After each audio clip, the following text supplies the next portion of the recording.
É uma mistura gospel pintando aí na sua telinha para honrar e glorificar o nome do nosso Deus. Veja no programa de hoje. Uma visitinha ao Centro de Triagem de Animais Silvestres. O primeiro capítulo da série Pais e Filhos, sobre adolescência. A vela praticada em água doce.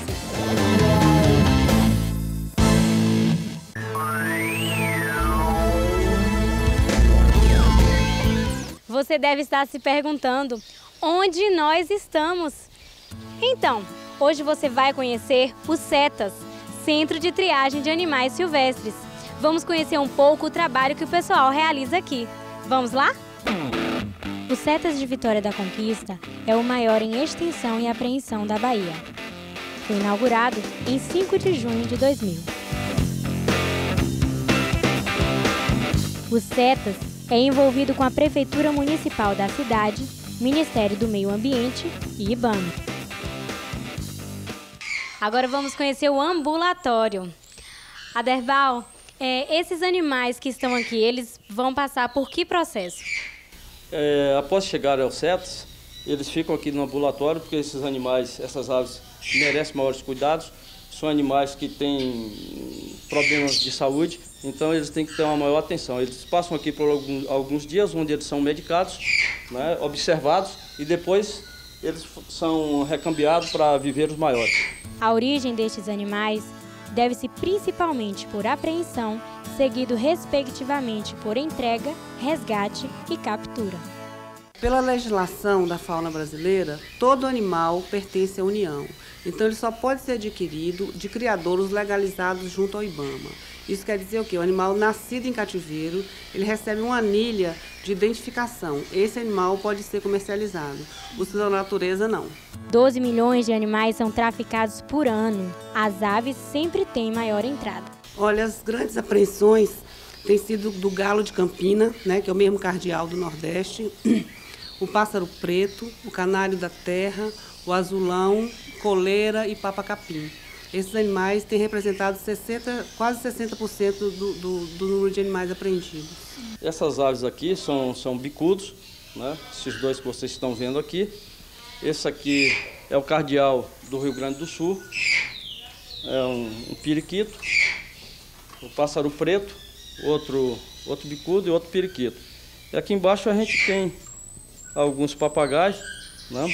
Vocês podem observar que ainda estão em processo de plumagem, ainda estão nascendo algumas penas, são animais jovens e que chegam debilitados e maltratados, e aqui ficam no ambulatório para que eles possam ser bem observados, como eu disse. Aqui tem uma corujinha de buraqueira, né? Tá aqui, chegou novinha também, foi encontrada perto das imediações da cidade. E todos esses animais aqui, eles provêm do tráfico de entrega voluntária ou de apreensão. O IBAMA, às vezes, são feitas denúncias, o juiz pede mandado de busca e apreensão e o IBAMA vai lá e recolhe e traz para aqui. Olha, a gente tem mais de 17 mil animais apreendidos nesses 5 anos de CETAS. E vão desde aves, mamíferos e répteis, né, dos mais diversos espécies. Tem aqui macaco-prego, papagaios, araras, jacarés. Vamos dar uma olhadinha para você ver. Aqui são nossos amiguinhos saguis. Eles já estão prontos para a soltura. São animais também comuns no tráfico. As pessoas acham assim bonitinho, gostam de criar em casa, mas é muito perigoso. Eles não são animais de estimação. Eles podem causar muitas doenças, além de também merecerem liberdade, né? Porque são animais silvestres.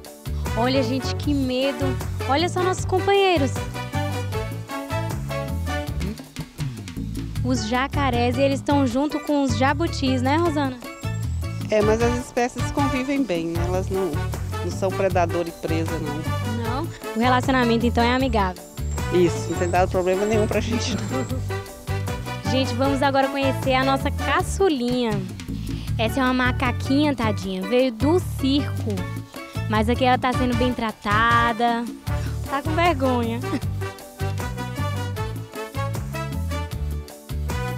esses animais chegam no centro de triagem, a gente faz a identificação taxonômica das espécies, a gente avalia o comportamento, aí eles são colocados em recintos e aí a gente vai fazer o quê? Vermifugação deles, antibiótico terapia, e eles ficam um período de quarentena até a gente arrumar a destinação para ele, que cerca de 80% deles são reintroduzidos na natureza. Essa ave chegou essa semana aqui, né? Esse é um tucano. Eles chegam aqui muito maltratados, às vezes com fome, estressados e muitas vezes machucados. E aqui eles passam por um processo de triagem, são medicados para depois, dependendo das condições, eles serem reintroduzidos na natureza quando tiver a possibilidade disso. Depois de medicados, os animais debilitados passarão por uma reabilitação muscular e ambiental, onde terá contato com o habitat natural e estará pronto para a soltura. Olha, nós temos várias áreas cadastradas no estado da Bahia todo, né? Nos diversos ecossistemas de caatinga, de mata de cipó. A gente escolhe aquelas áreas onde tem uma mancha florestal ainda grande que suporte esses animais, onde o proprietário não deixa caçar, não deixa pescar e ajuda a gente a proteger esses animais. Então, dependendo do local que esses animais vieram, a procedência deles, a gente retorna para a mesma região de origem deles. No sexto dia, Deus criou os bichinhos, animais domésticos, os cães e os gatinhos, os selváticos como o leão e os répteis que arrastam no chão. Deus olhou e viu que tudo isso era bom, aconteceu naquele... Adolescência. Fase de descobertas, de construção da identidade e também de muitos questionamentos. Veja no primeiro capítulo da série Pais e Filhos.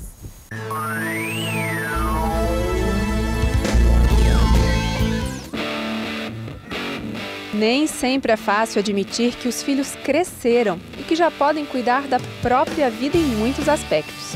Afinal de contas, até bem pouco tempo atrás, eles eram tão pequeninos e dependentes dos pais. Mas o tempo passa, os hormônios entram em ebulição e junto com eles surge uma série de situações que deixam tanto pais quanto filhos de cabelos em pé. Estamos falando nada mais, nada menos do que a adolescência. Pode-se dizer que a partir dos 10 anos de idade, muitas já estão entrando na adolescência. Digamos que seja a fase da puberdade, que é a preparação para a adolescência. Então, a partir dos 11, 12 anos, a gente já diz que o indivíduo é um adolescente. Além das mudanças físicas, que nós já sabemos que ocorrem, a criança, quando ela começa a deixar de ser criança, ela começa a desenvolver algumas mudanças físicas, como o crescimento dos pelos, no caso dos homens, a voz, engrossando, as meninas, ela vem aquela coisa da primeira menstruação, do crescimento dos seios, enfim, além das mudanças físicas, que nós já sabemos, a mudança de comportamento também. Do ponto de vista emocional, o adolescente é um vulcão. Nessa fase vive-se um momento de construção de identidade, valores, caráter. Por isso, a necessidade de experimentar e conhecer o mundo que o rodeia.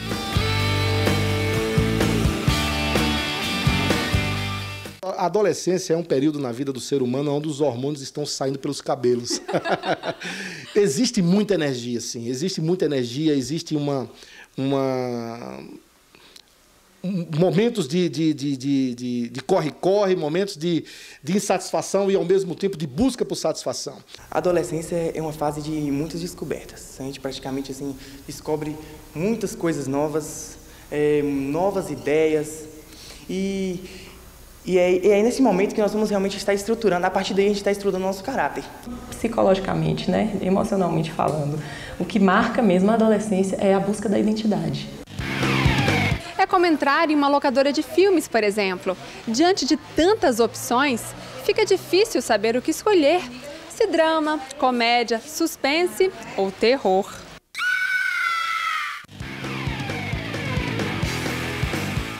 Adolescente é aborrecente, adolescente é rebelde. Não, é um momento de transição, é um momento em que há conflitos mesmo. A Bíblia diz que nossas palavras enredam nossas vidas, então elas dominam tudo aquilo que nós dissemos que somos, nós tornamos aquilo que dizemos. Então, abençoar a vida deles, é importante que os pais também abençoem, em vez de amaldiçoar, de chamá-los de aborrecentes, ou disso ou daquilo, mas abençoá-los através de palavras, de intercessões, de oração. Esse é um caminho que eu creio que é viável. Interessante. Então, quer dizer, aborrecente nunca mais. Nunca mais. Nunca mais, jamais. Porque, de fato, eles não são. Diante de tamanha mudança, é natural que tanto pais quanto filhos sintam dificuldade de lidar com essa nova fase.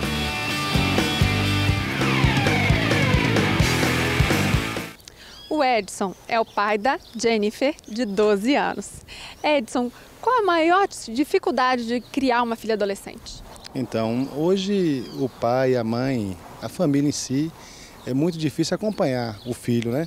Então a gente procura, na medida do possível, estar presente no dia a dia, por causa da criminalidade está muito grande e é muito difícil acompanhar o adolescente hoje. Naturalmente, o pai comum, o homem natural, ele não busca entender muito esta evolução, porque ele se preocupa mais com a sobrevivência, ele se preocupa muito mais em manter o estudo, manter a casa, manter o carro, manter os bens, do que propriamente sentar, entender, procurar descobrir o mundo psicológico do adolescente, o que é essa transformação, quais são os anseios, quais são os objetivos dele, quais os limites que ele tem que colocar. Dificilmente você encontra uma família que pare para pensar nisso. Uma das coisas que eu vejo que eles falam com a gente é sobre pais ausentes. Isso é uma constante, né?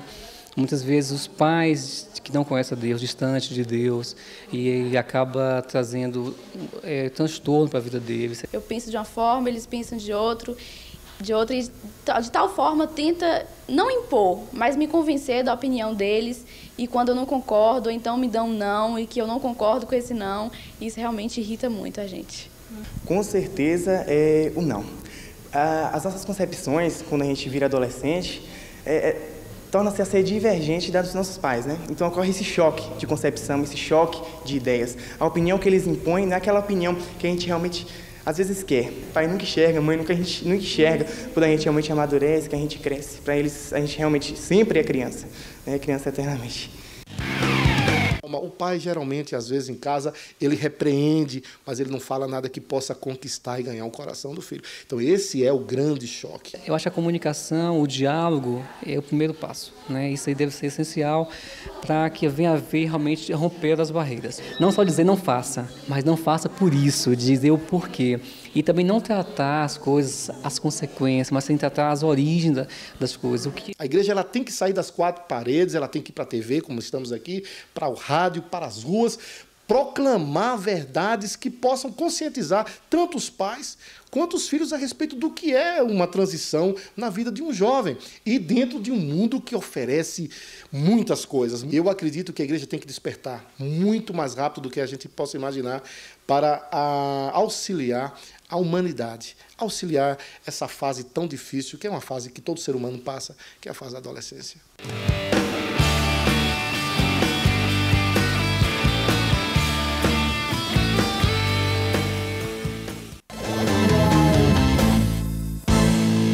A vela geralmente é um esporte praticado no mar, mas essa galera inovou e resolveu passear por outras ondas. Olha só!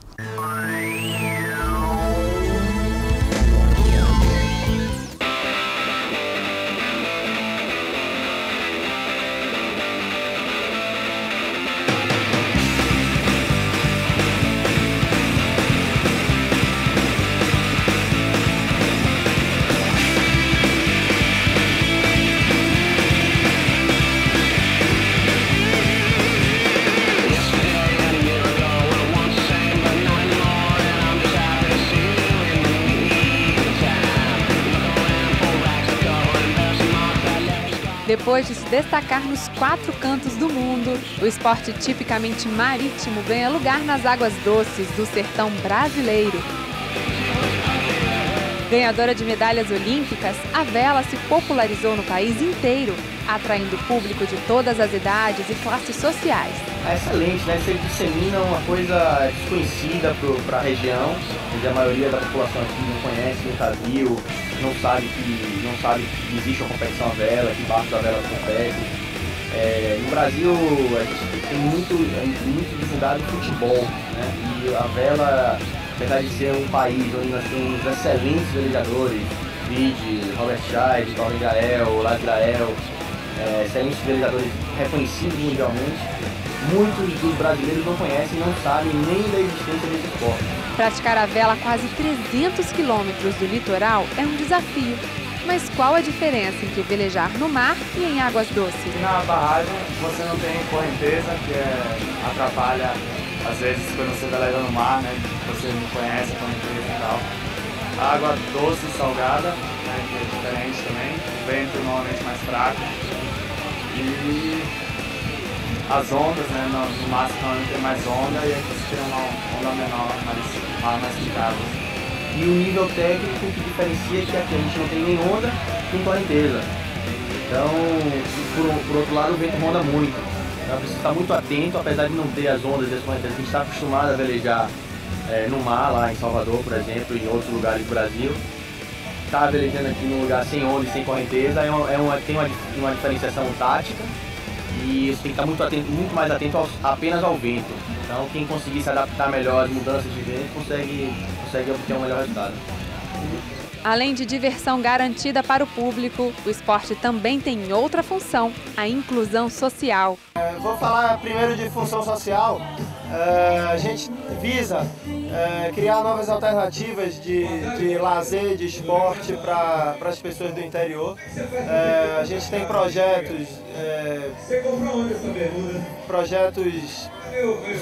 de sucesso no país inteiro, de vela, projeto de aula de vela, de escola de vela no interior do estado e que a gente quer trazer para cá também, né? Projetos do governo federal, projetos do governo estadual e de iniciativa privada também.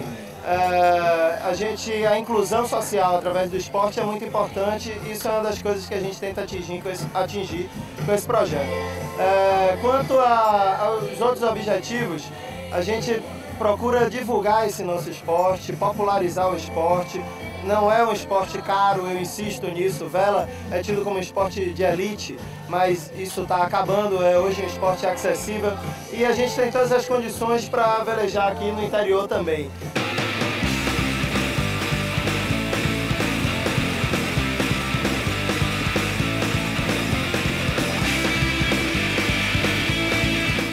Já era uma paixão antiga, apesar de nunca ter praticado. E no ano passado tive a oportunidade de presenciar aqui, porque a gente sempre ficava na dúvida se era um esporte viável, né?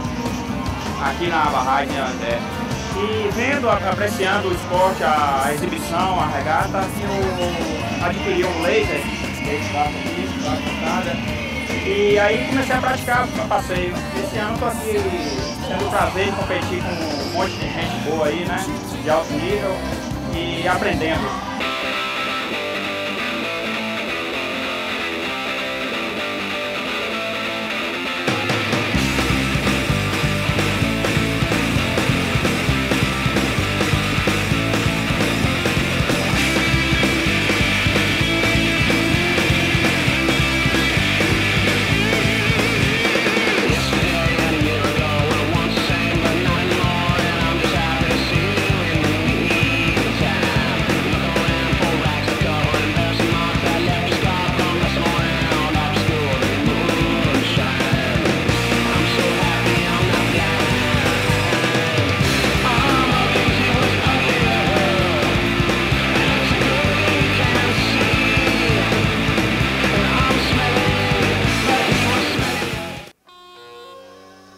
Porque Ele acode ao necessitado que clama.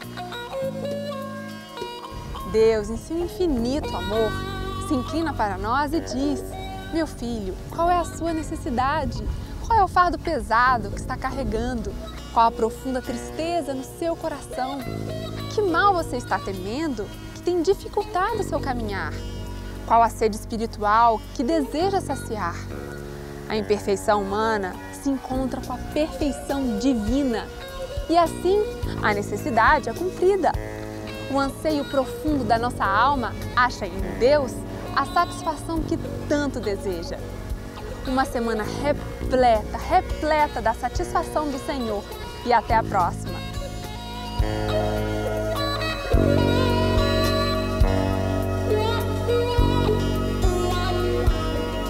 Música